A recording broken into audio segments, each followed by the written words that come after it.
Hi, folks, and welcome back to another edition of Rich Conversations, a series of chats where myself, Rich, have a conversation with somebody in my network who I see as being an expert in their field. And today I'm absolutely thrilled to bits to be joined by Alex Triplow. Hi, Alex, how are you doing? Hi, Rich. Really good. Thank you for having me. Absolute pleasure. Absolute pleasure, Alex. And I want to talk about coaching with you today. Not so much necessarily the nuts and bolts of it, what it is, what it isn't. But what I'm really intrigued to pick your brains on is embedding coaching into a culture in a business or an organization. So many businesses and organizations are good at giving coaching lessons to its staff, but the embedding it is the difficult thing. I'd love to pick your brains on best practice and perhaps how you might have done that at Holkham, perhaps. Yeah, sure. Okay. Gosh, where to start? So you're right. It's easy to sort of train coaching, but if you really want to have it embedded as a behavior and as a leadership style, it takes a lot of effort and it takes time because effectively, if you are changing the culture, so we know that that takes time.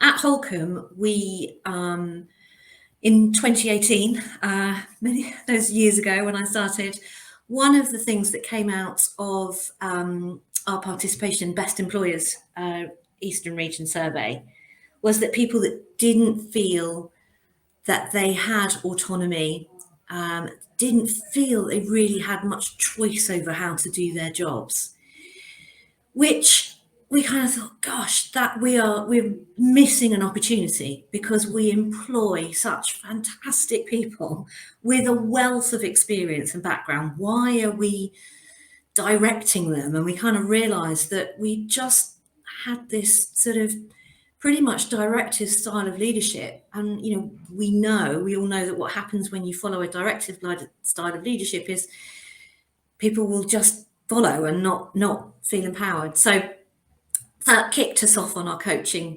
journey. And it has taken, at least until last year to become really understood. But that is because it does take that long. And, it needs to be all encompassing. It needs to form part of your values. It needs to form part of all of your training in terms of why are we following a coaching style of leadership? What's that going to help us achieve? How does that help us achieve our vision? How does it tie into our business strategy?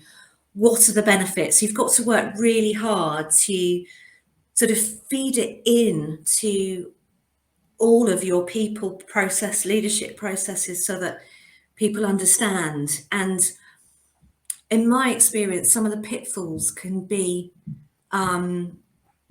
that people train their managers. So they'll do a great manager as coach program and managers come out and think, oh gosh, I'm going to try this, but they don't tell the rest of the organization what they're doing or why. So you have to bring everybody on board, otherwise staff are quite confused. The teams are quite confused if suddenly a manager's saying, oh, well, what do you think? You do the role, how would you do this? So it's about really bringing everybody on board with it, I think. Yeah, indeed. It's a long old 4 or 5 year journey, that, isn't it? What would you see as being maybe some of the biggest benefits, things such as talent retention, talent attraction as well, I guess, probably both of those, I suppose. Yeah, completely. I think the fact that we have shifted to a coaching style of leadership has seen us really step up development of talent. It's really seen people grow within roles, grow across the estate. We have now multi-skilled teams, which is so beneficial for the estate, both for communication, camaraderie, but also for the visitor experience. It just makes for such a rich experience. We've also seen, and all of that sort of speaks to our employer brand, because then, we can sort of talk to the team, get the team to share how they feel about working at Holkham, and you don't need to give the team any kind of script in terms of you can feel it. It's sort of, their enthusiasm and their passion just exudes. And you know, our coaching journey has really helped be part of that, because people do feel empowered.